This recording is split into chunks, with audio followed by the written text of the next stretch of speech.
lang po mga ate kuya. Sa hapong ito ang pinaparating ng salita ng Diyos sa John 3:3. You must be born again to see the kingdom of God. Kailangan pala tayo panganak na muli para tayo makasumpong ng buhay na walang hanggan. Kapag hindi tayo na born again Christian, hindi natin masusumpungan ang pumunta sa langit. Dahil sabi sa John 14:6, Jesus is the only way, the truth, and the life. No one comes to the Father except Jesus Christ. Kapag hindi pala natin tinanggap si Kristo bilang Diyos at tagapagligtas ng ating buhay, hindi tayo mapupunta sa langit. Kaya po tanggapin na natin. Ano Tatay Carlito? God bless you po. Tanggapin na natin ang Panginoon para tayo makasumpong ng buhay na walang hanggan. Lahat naman po tayo makasalanan. At kapag tayo nagsisi, patatawarin po tayo. At ang handog ng Diyos ay buhay na walang hanggan. Sabi po doon, sa Roma 3:23, ang lahat na tayo makasalanan at walang nakarating sa kalwalhatian ng Diyos. Lahat po tayo makasalanan, mga tao at dyan. Yung pera natin, hindi tayo mailigtas yan. Dahil si Kristo lang magligtas kapag tayo nagsisi ng ating mga kasalanan. Kaya po sa hapong ito, iniimbitahan po namin kayo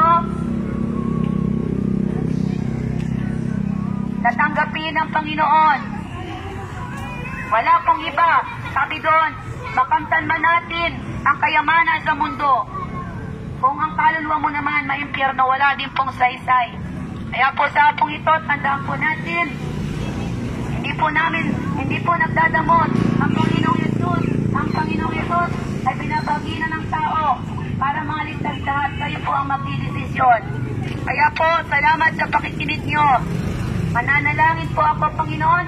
Salamat sa mga taong ito, kabataan, bata, nanay, tatay, nawa po magtimo sa kanilang mga puso ang salita ng Diyos na hindi po pala nila kayang ligtas ang kanilang mga buhay. Kailangan nila si Kristo sa kanilang buhay.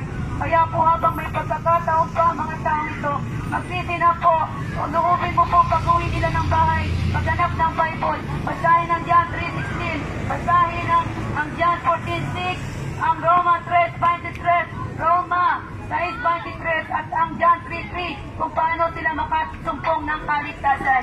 At 1 John 1:9, kapag tayo lumapit sa Diyos at humingi ng tawad at nagsisi, tayo naman ay patatawarin. Kaya Panginoon, maraming salamat po sa mga taong ito. Nawa po mabuksan ang kanilang mga mata at makita sila na kailangan nila sa Yesu Kristo. Ama, maraming salamat po sa hapong ito. At iiwanan po namin sa lugar na to ang iyong pag-ibig at ang iyong kapayapaan at ang kaligtasan ng kanilang kaluluwa ay kanilang maranasan. At salamat po na patuloy namin isisigaw sa Mark 1:1-10, repent for the kingdom is here. Repent for the kingdom is at hand. Yun po ang aming iniiwanan. At ito po ay masumpungan ng mga tao na kailangan nila na magsisi upang makatanggap ng kaligtasan. Maraming salamat po, Ama. Ikaw na po ang maghari sa mga buhay ng mga taong ito. Sa pangalan ni Jesus, Amen. Palakpakan po natin ang Panginoon. Maraming salamat po sa inyong pakikinig at magandang hapon po. To God be the glory.